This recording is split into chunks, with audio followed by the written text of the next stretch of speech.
நம்ம வீட்ல மரணமானவங்க நம்மளோட நினைவுல இருப்பாங்களா?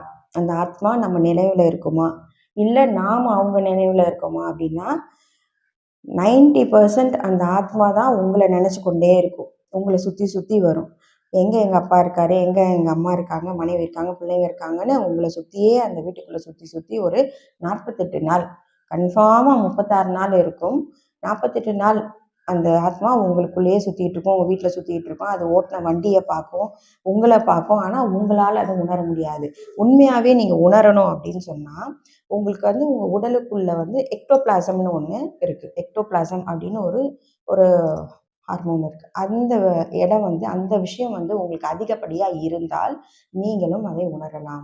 அது அதிகமா இருக்கிற பட்சத்துல தான் சில பேர் ஆத்மாக்களோட பேசுறது, ஆட்டோ ரீடிங் எழுதுறது, ஒய்ஜா போர்ட் போட்டு பேசுறது இதெல்லாமே அவங்களுக்கு நடக்கும். அப்போ அவங்க மட்டும் பண்ண முடியுமானா, இல்லங்க. நீங்களும் பார்க்க முடியும். உங்க வீட்ல வாழ்ந்து மறைந்த ஆத்மாக்கள் உங்களோட இருக்கிறாங்க அப்படின்றத நீங்க உணர முடியும். எப்படி அப்படின்னா, இந்த 16ஆம் நாள் நீங்க அந்த காரியம் பண்றதுக்குள்ளயே, உங்களுக்கு நிச்சயமா அந்த ஆத்மாக்கள் குரல் மூலமாக வெளிப்படுத்துவாங்க. கூப்பிடுற மாதிரி இருக்கும்.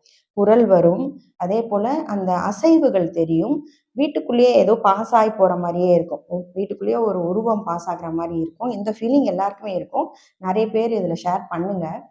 அதனால இந்த ஆத்மாக்கள் நம்ம வீட்டுக்குள்ள சுத்தி வர்றது தெரியும். குரல் மூலமாக தெரியும். இல்லை இந்த பைரவர் நாய் மூலமா தெரியும், பூனைகள் தெரியும், பல்லி வடிவத்தில தெரியும். இது எல்லாமே அந்த ஆத்மாக்கள் உங்களுக்காக உணர்த்துவாங்க. இத நீங்க உணர்ந்தீங்கன்னா உணரலாம். ஆனா, அந்த ஆத்மா யார ரொம்ப நேசிச்சுதோ, யார ரொம்ப நேசிக்கிறாங்களோ, அவங்க பக்கத்திலேயே உட்கார்ந்திருப்பாங்க. அவங்க பக்கத்திலேயே உட்கார்ந்து அவங்க அழுகுரல் கூட கேட்கும்.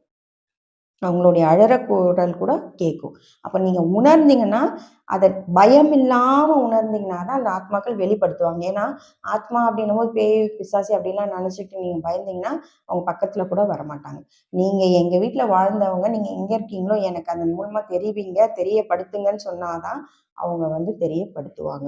அந்த இடத்துல அழுகுரல் கேட்கும், ஒலி ஓசை கேட்கும். அதேபோல புகை மூட்டத்தோட ஒரு பெர்சன் நடந்து போற மாரியே இருக்கும். இந்த மாரிலாம் ஒரு அறிகுறி இருக்கும். இருந்துச்சுன்னா நீங்க மெசேஜ்ல கமெண்ட் பண்ணுங்க. நெக்ஸ்ட் வீடியோல நான் சொல்றேன்.